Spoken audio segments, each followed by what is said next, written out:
dablek itu. Maling-maling itu dablek.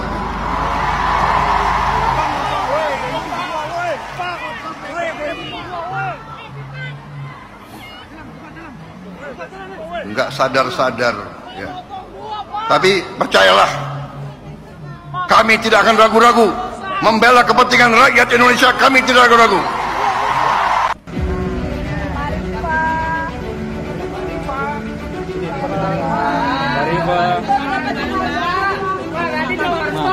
Marah-marahin. Kalau gue di Rut Pertamina, gue pecat tuh hari ini juga, gue bilang.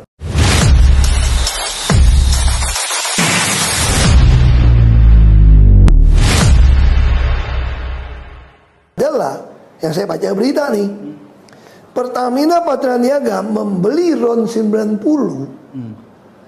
dengan harga RON 92. Nah itu biar aparat yang memutuskan. Sama saja orang markup. Pengadaan jalan jembatan, misalnya contoh Semanggi, kau pakai hitungan PU waktu itu 700-an miliar. Pas saya yang kerjakan dengan sistem appraiser, dihitung, dinilai 300-an miliar. Nah kalau dikerjakan 700 miliar pun pada zaman itu bisa saja dibilang bukan markup, karena peserta 5 orang, yang menang 3, ngatur dia menang. Tapi kalau buat saya, kalau barang 300 miliar lu kerjakan 700, lu markup, lu maling. Nah, jadi kalau soal itu kita nggak bisa handle sebagai komut sampai ke pengadaan. Kan pengadaan kan tender, ada BPK audit, BPKP audit, ada ESDM. Ini nggak gampang. Makanya saya usul waktu itu, sebagai komisaris utama, saya hanya berusaha menutupi celah toh. Saya tanya sama direktur-direkturnya, kenapa kita harus impor BBM? Jawabannya sederhana, kilang kita nggak cukup. Benar tidak cukup? Memang nggak cukup toh. Kenapa kilang kita nggak cukup? Udah lama nggak bangun kilang. Kenapa impor minyak mentah juga? Karena 30 tahun tidak ketemu cadangan besar juga. Oke, kalau gitu berarti ini satu hari butuh berapa? Kita mungkin defisit 800.000 barrel. Oke, kalau gitu kenapa tendernya tiap 3 bulan? Soalnya kalau tender panjang nanti ada pemain yang iri dong, cuma dikuasai 1 orang gitu loh. Ya kalau gitu gampang caranya, saya bilang taruh di e-katalog LKPP seperti saya lakukan di Jakarta dulu. Di halaman LKPP, Lembaga Kebijakan Pengadaan Barang Jasa Pemerintah, ada halaman khusus DKI punya pengadaan barang. Nah saya ngomong sama LKPP, Pak Hendi, setuju, sambut dengan baik. Karena langsung volume transaksi di LKPP akan naik puluhan ratusan triliun. Capai target dong. Kalau gitu kasih 1 halaman khusus Pertamina. Oke. Tapi orang Pertamina ngeyel ini kerjainnya. Nah, dari mana patokan harganya? Sederhana saya bilang. Kita tiap bulan, Menteri SDM itu menerbitkan harga minyak mentah Indonesia. Indonesia Crude Price. Untuk menghitung bagian pemerintah yang dibeli dari KSO atau Pertamina lah.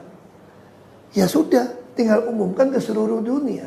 Siapa yang punya minyak mentah, harganya tidak melebihi harga ICP, taruh di negeri Indonesia, maka Pertamina jamin langsung beli. Dan Anda kami uruskan sebagai kawasan berikat, Anda boleh reekspor kembali tanpa kena pajak. Kalau itu saya ngomong sama Pak Heru, Sekjen Kementerian Keuangan, bisa diurusin.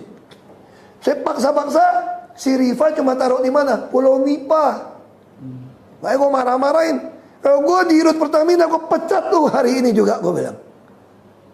Kenapa mereka nggak takut? Karena berhak mecat kan di Rut, bukan komut. Dan Menteri BUMN. Nah ini masalah kan. Kalau komut hanya bisa menyatakan keberatan. Saya tulis surat temuan semua pada Menteri BUMN kok. Saya masih simpan itu suratnya, bisa diperiksa. Makanya saya senang kalau aparat mau turun, saya kasih 1 dis saja, aparat kalau betul-betul mau bersihkan Pertamina, Anda bisa bersihkan.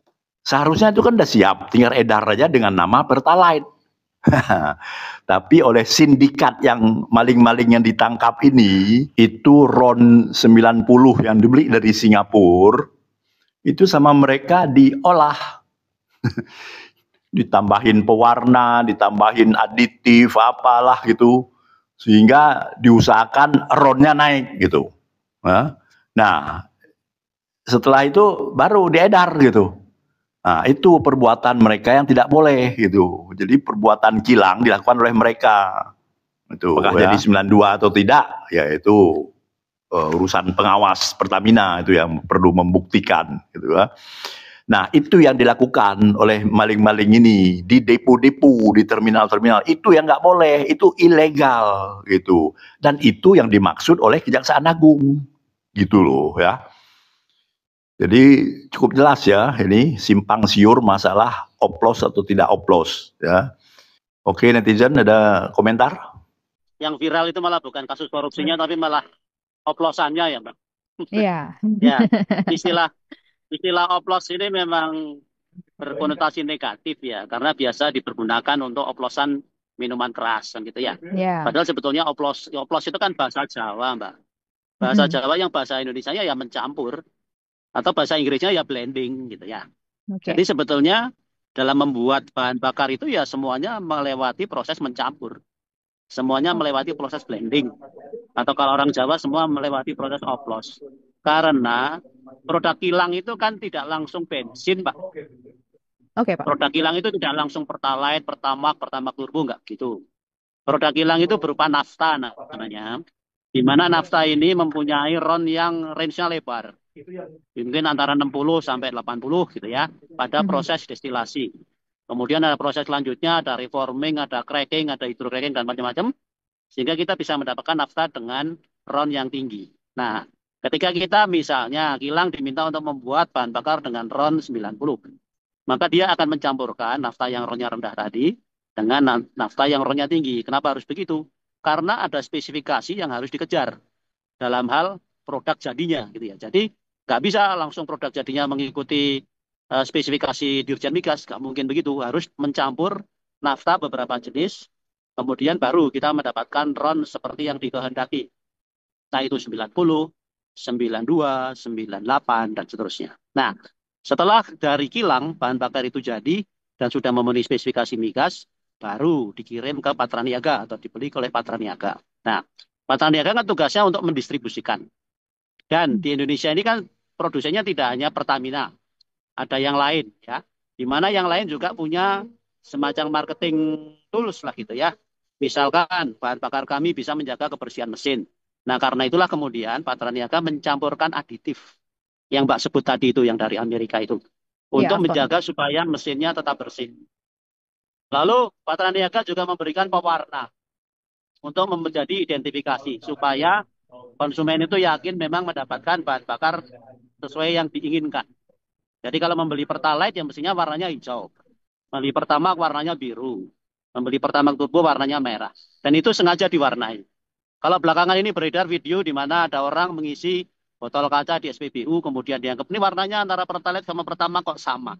Itu sebetulnya karena warna dasar dari bensin itu adalah kuning bening. Jadi kalau kita ingin mewarnai hijau, tentunya kita campurkan pewarna biru dengan kadar yang tidak terlalu banyak sehingga kita mendapatkan hijau. Kalau kita ingin mendapatkan warna biru, ya tentunya pewarna birunya harus lebih banyak supaya warnanya menjadi biru. Jadi kalau misalkan warna dari bahan bakar dasarnya itu misalkan kuningnya lebih tua, maka kita akan mendapatkan lebih hijau. Tapi kalau kemudian kuningnya lebih samar ketika dikasih pewarna biru, maka kemudian warnanya cenderung akan biru, Mbak. Jadi warna tidak menunjukkan kualitas dari bahan bakarnya. Mahfud MD bicara soal kasus Pertamina, sebut Kejagung berani karena izin oleh Presiden. Mantan Menteri Koordinator Bidang Politik, Hukum, dan Keamanan RI, Mahfud MD mengapresiasi langkah Kejagung dalam menindak kasus korupsi di tubuh Pertamina. Kejaksaan Agung tidak akan seberani itu kalau tidak dapat izin dari Presiden. Maka saya apresiasi Presiden membiarkan Kejaksaan Agung bekerja, kata Mahfud saat seminar hukum yang diselenggarakan oleh Universitas Slamet Riyadi Surakarta di Solo, Jawa Tengah, Kamis 17 Januari 2025. Apapun motif yang ada di balik pengungkapan kasus korupsi tersebut, menurut dia yang terpenting adalah hukum dapat ditegakkan. Itu permulaan dari langkah selanjutnya yang akan dilakukan dan perlu dilakukan oleh Presiden presiden. Kita tunggu saja, katanya sebagaimana dilansir oleh Antara. Ia juga meminta masyarakat tidak terus berpikir buruk soal pemerintah karena pengungkapan kasus ini merupakan bukti bahwa pemerintah bekerja dengan baik. Apalagi sekarang ini Kejagung sudah bisa masuk menangkap dirjen di Kementerian Keuangan, kemudian masuk ke ESDM, macam-macam yang sudah dilakukan Kejagung. Kita apresiasi, katanya. Ia berharap ke depan Komisi Pemberantasan Korupsi atau KPK dengan kepolisian juga dapat ikut serta. KPK dan kepolisian melakukan hal-hal yang sama tapi bersinergi, bukan rebutan atau bersaing. Sinergi saja bahwa semuanya ingin memberantas korupsi, katanya lagi. Ia juga mengapresiasi saat ini Kejagung melangkah lebih cepat dan aspiratif. Kejagung ini kalau didorong akan makin bagus, menindak sebuah institusi seperti Pertamina yang begitu besar dan kuat mafianya. Sudah puluhan tahun sekarang digebrak, soal ada isu, mau ada pergantian pemain itu terserah. Pokoknya korupsi diungkap, tambah Mahfud.